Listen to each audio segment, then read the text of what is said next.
Eu recebi uma sentença de morte há 38 anos, de que eu só viveria 6 meses de vida. Lipodistrofia é uma doença caracterizada pela escassez de gordura corporal, trazendo malefícios para o organismo.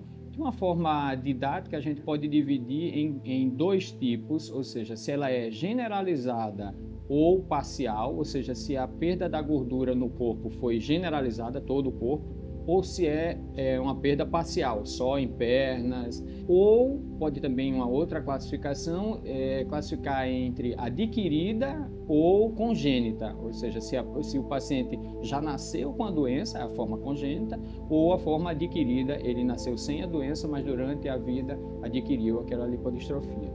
Eu descobri que eu era diferente das outras amigas, né, das outras pessoas, quando eu estava assim na faixa dos 10 anos. As minhas amigas, né, eram cheinhas, tinham gordura e eu não tinha, né? Então foi a partir daí, né, que eu comecei a notar que eu era diferente, A lipodistrofia generalizada congênita, o paciente já nasce com escassez de gordura. Isso é um dado muito importante, porque a gente já consegue perceber que ao nascimento a criança já não tinha gordura corporal. Já a lipodistrofia generalizada adquirida, diferentemente, a criança nasce com uma quantidade normal de gordura, porém 3 anos, 4 anos, 5 anos, até um pouco mais tarde, ela vai perdendo a gordura corporal. E quando Verusca nasceu, eles não me mostraram na hora que Verusca nasceu. Então eles só vieram me mostrar Verusca à tarde. E era muito magrinha mesmo. E os médicos lá não sabiam o que ela tinha, né? Achavam que ela era um bebê porque tinha passado da hora de nascer. Então passei 3 meses nessa angústia muito grande, sem saber o que ela tinha. Quando ela tinha 3 meses, eu procurei o pediatra aqui em Natal, que quando examinou Verusca, só pelo exame mesmo, ele disse que achava que Verusca tinha uma síndrome rara e pediu todos os exames. Retornando ao médico, e realmente comprovou que ela tinha síndrome Berardinelli, foi onde ele deu o diagnóstico mesmo do problema. Quando eu estava só com ela e não conhecia nem outros, né, da mesma síndrome, né, eu me sentia só. Depois que eu vi saber que tinha outras crianças da mesma forma da minha. A prevalência de lipodistrofia generalizada congênita, mundialmente falando, é em torno de 1 caso para 1 milhão de habitantes. Isso é considerado uma doença ultra rara. Entretanto, aqui no Brasil, a gente tem uma prevalência muito mais elevada. O primeiro caso descrito de lipodistrofia generalizada congênita, que é chamado de síndrome de Berardinelli, foram descritos no Brasil. E, mais especificamente, aqui no Rio Grande do Norte, a prevalência de lipodistrofia generalizada congênita é muito mais elevada do que a prevalência mundial. Isso se deve a o que a gente chama de efeito fundador. Ela é uma doença autossômica recessiva. Traduzindo isso, para que um paciente desenvolva, ele precisa que o pai e a mãe tenham alterações nos seus genes. Quando o pai passa a mutação e a mãe passa a mutação para o filho passa a desenvolver a doença. Então, a gente avaliou em um dos estudos que a consanguinidade no mundo, ela se aproxima em torno de 8 a 10% na população mundial. Nos nossos pacientes, essa prevalência de consanguinidade chega até 80%. E isso facilita muito o aparecimento das doenças genéticas, não só lipodistrofia, mas de outras doenças genéticas também. A minha infância, eu posso dizer que foi um pouco escura, porque foi um dos períodos mais difíceis da minha vida, né? Então, a minha infância ela foi marcada muito por preconceitos, discriminações. Muitas pessoas que chegavam e diziam: como você é feio, como você é cadavérico, você nunca vai namorar, nunca vai ter nenhum relacionamento, porque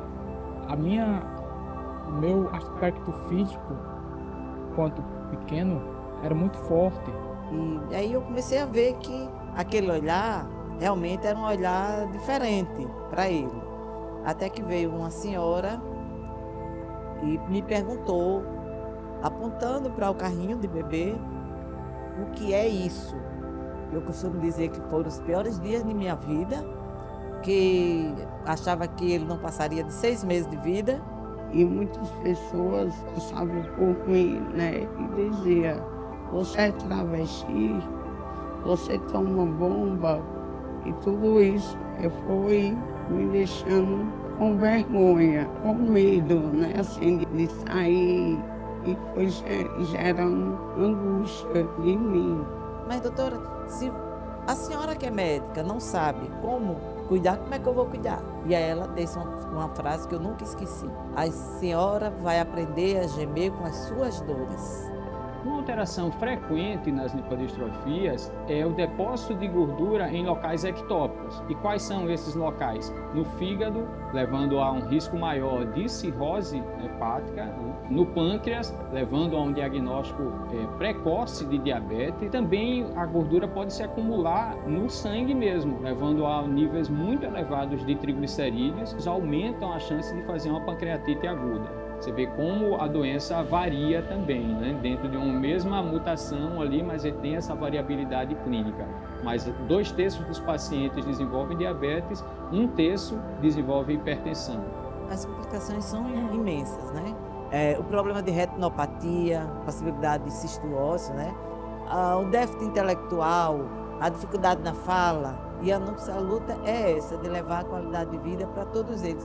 Então, os principais desafios de um paciente que tem lipodistrofia congênita generalizada são relacionados à própria doença, que a escassez da gordura corporal leva ao déficit de um hormônio chamado leptina. Esse hormônio é produzido pela gordura e esse hormônio diminui o apetite.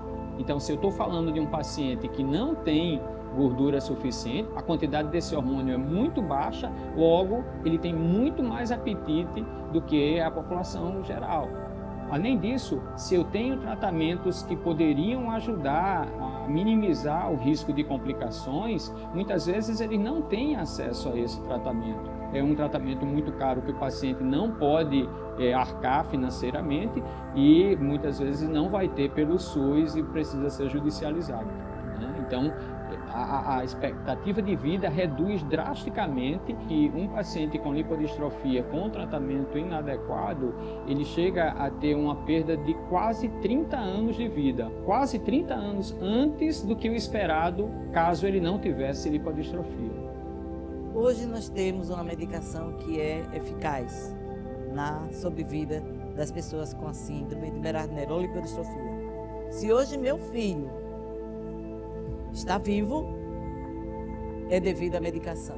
Espero não perder a esperança de um dia conseguir essa medicação para ela e para os outros que ainda não tomam, né? Porque é uma medicação que dá qualidade de vida a todos eles. Enquanto mãe, enquanto instituição, vamos lutar para conseguir essa medicação. Mas a mãe que ama, cuida. E ama da forma que ela é. Que todas um dia possam receber essa medicação. Pelo amor de Deus, é o que eu peço.